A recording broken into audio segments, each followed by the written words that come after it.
How do everybody? Got a quick article here from the BBC. This is a day old. Some of you may have heard it. It's just absolutely shocking.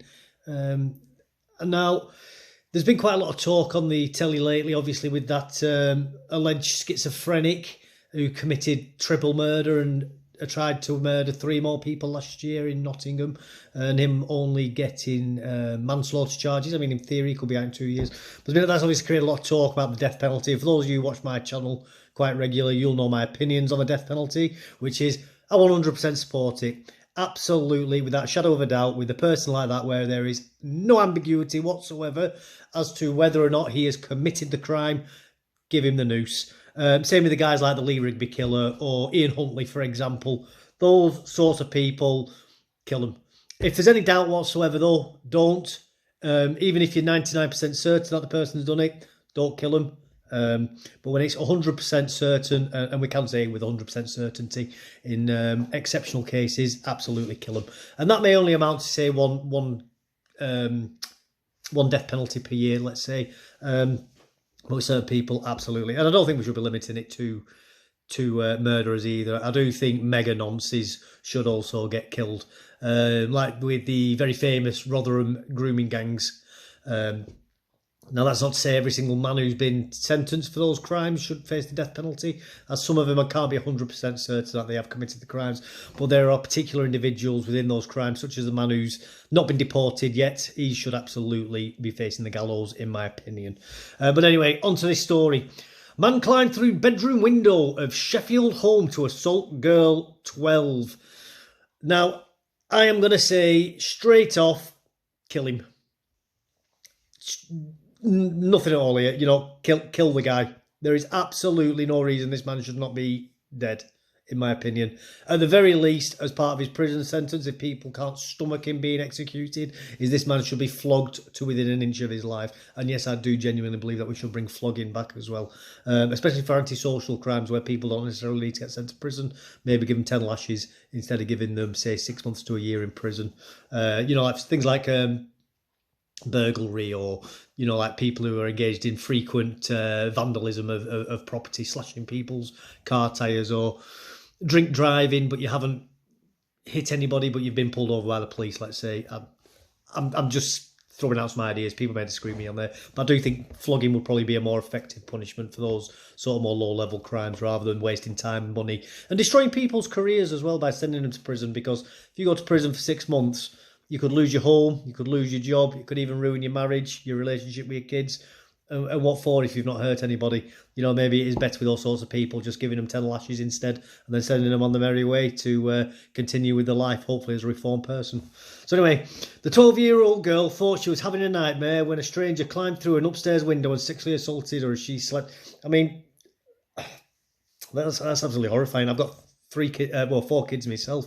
I'll tell you now though, if I found somebody doing that to my kids upstairs, I'd probably be facing a murder charge. Well, there's no probably about it. I will be facing a murder charge.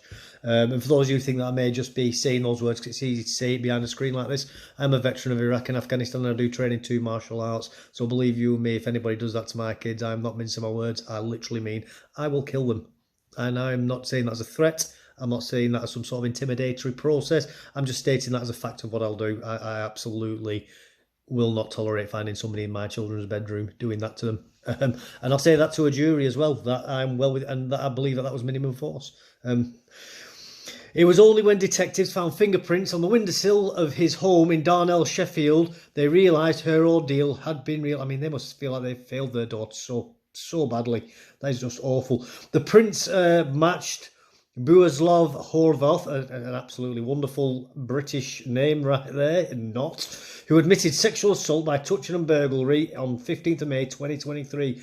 Horvarths was jailed for 6 years at Sheffield Crown Court on Friday. I just don't think that's anywhere near enough, to be honest with you, for doing that. He's ruined that girl's life. She's going to have problems now for the rest of her life, and probably her parents will do too. And I also believe that incidents like this are also a reason why people should be allowed to have access to firearms for home defence purposes. Because again, if you're at home and something like this happens, now, like I say, I'm a veteran and I train to fight. I say fight, so that's the wrong word, for self-defence purposes, and because I enjoy fighting as a an activity as well, in a controlled environment where there's rules, and not on the street. That is, I don't go out looking for fights. Let's be very clear about that. I'm not some sort of idiot who enjoys picking, chest poking people in the street. That's absolutely not what I'm about, and I don't have a criminal record for violence. Just to be very clear as well. I've got a clean criminal record. Just to be clear on that. But not everybody's that sort of person. Not everybody wants to train to fight either. I actually enjoy it, but not everybody likes that. Or not everybody's built for it. But by putting a firearm into somebody's hand, you automatically force multiply that person and give them the ability to defend themselves without having to put themselves in a pressured situation of going to training where they can't do it. And even to, let's take it to extremes where you might have, like, say, a 70 or an 80-year-old woman. She may be bedbound even, and somebody breaks into her home. We have seen it recently. In fact, I have done a story where it happened in France, where an illegal African migrant broke into the home of a French couple, and the man was bedridden and the old lady wasn't too well either, and he did some unspeakable things to her. And if she'd have had even a 9mm pistol, she could at the very least have had a chance of defending herself against him. But as was, she couldn't fight back whatsoever, and that is just awful. Nobody should be in a position where they can't defend themselves, in my opinion, at the very least, anyway. Horvarth used a ladder. This guy's premeditated, clearly.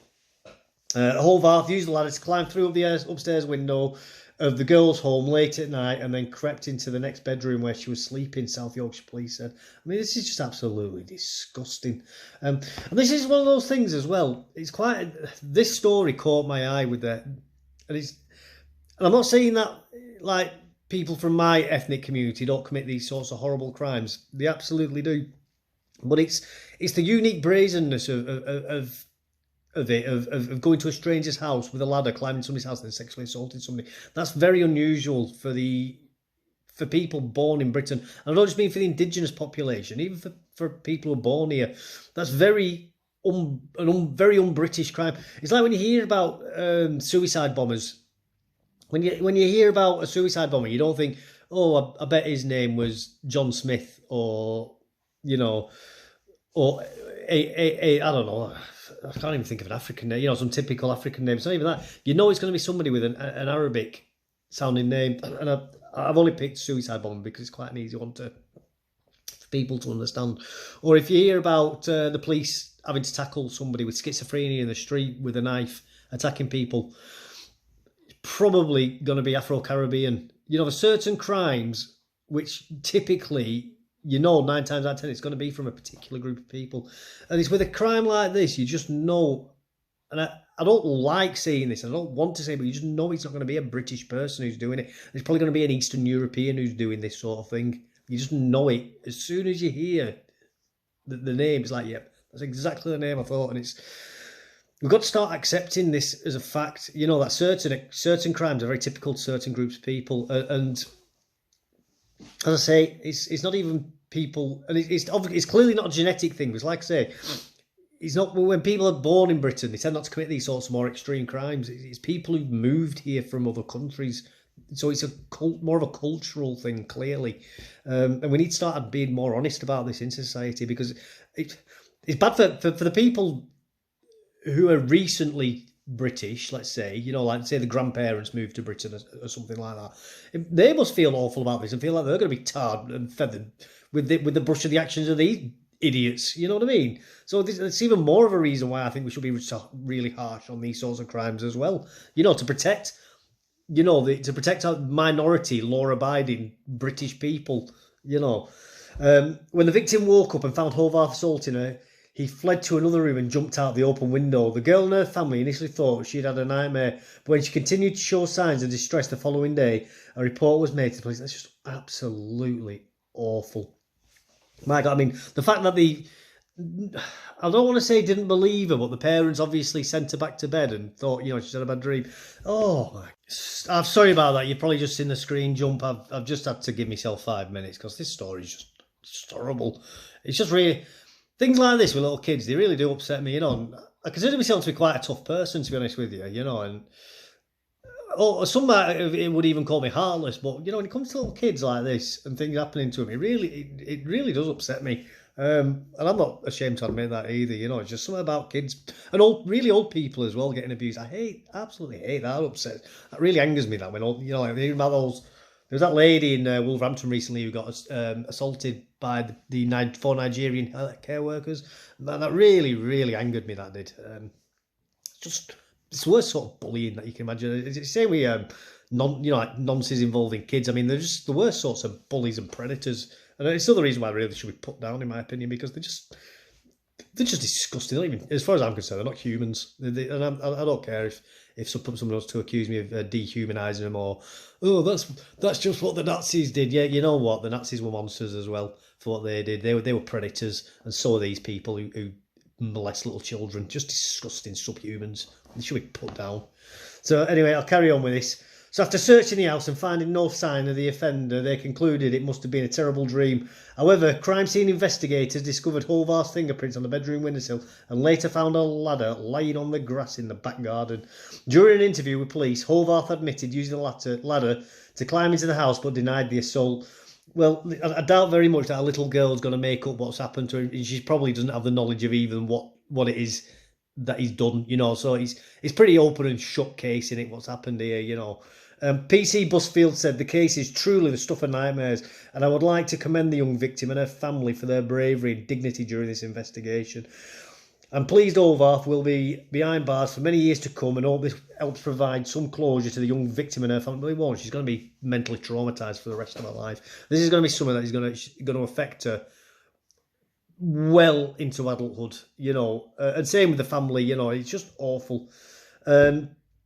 Horvarths was handed a restraining order and a sexual harm prevention order, an order to sign the sex offenders register for life. Well, absolute joke of a sentence as far as I'm concerned. As I say, that man at the very least should be getting, along with all that, he should be getting flogged as well. And you know what, when he goes to prison, I hope he gets shanked. I really do. I hope he gets melted sugar water thrown on him, and I hope somebody shoves his face onto a not burning stove as well.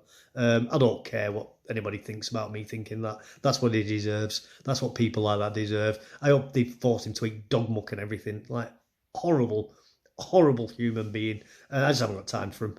I really don't. I'm going to leave it at that because I'm just winding myself up here. I'm going to end up upsetting myself and get my blood pressure high. I really don't want that. But I'll leave it at that. If you found that interesting, insightful, it's got your hackles up as well. Please like, subscribe. Put a comment below whether you agree with me, disagree with me. I love reading everybody's comments. I'm open to having my opinions changed if your arguments are compelling enough as well. And I love replying to people as often as I can as well. So thank you very much for that. I'll leave it at that. Bye-bye.